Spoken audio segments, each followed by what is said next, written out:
I think the first thing you always have to think about in business is, if I had to start all over again, what would I do now?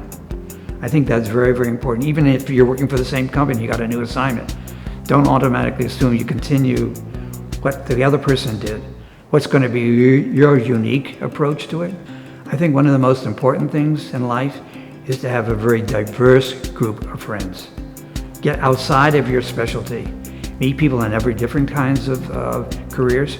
And I think you learn so much from learning what goes on in somebody else's life and what's important to them. And I think that's very enriching. Keeping one's brain flexible is certainly important, not simply in business, but in life in general. Most aspects of business require some high degree of specialization. But to the degree that you have appreciation for the other aspects of business, I mean, if you're in accounting, you should have respect for marketers, et cetera. I mean, that's obviously a crossover that applies to as much to, a multifaceted approach to the arts as it would to, exposure in business disciplines. I was the partner in charge of the New York office, and we were of Deloitte, and we were moving to the World Trade Center. So we were putting together an art collection. Every partner had art in his office, all right? Well, we have these tremendous canvases on the halls. So it's very soothing, it's tied up in your office. Then you walk out and behold, an art object hits you. I just think it's very sobering and relaxing.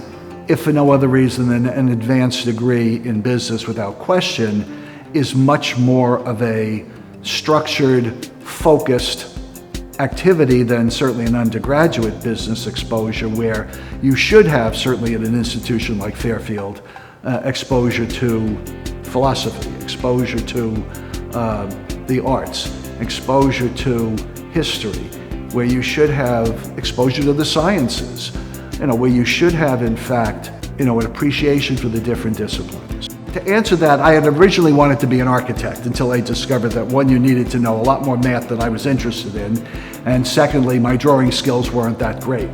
I remain a frustrated architect, but you can fulfill, and I've said this to students many times, you can fulfill your interests outside of a job in many, many ways.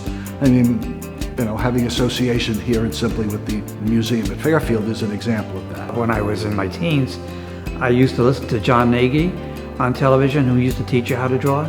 And so I used to pay attention to that. But at Fairfield, I did not have an interest in anything as far as art was concerned. When I was about 30 years of age, I was traveling all over the country.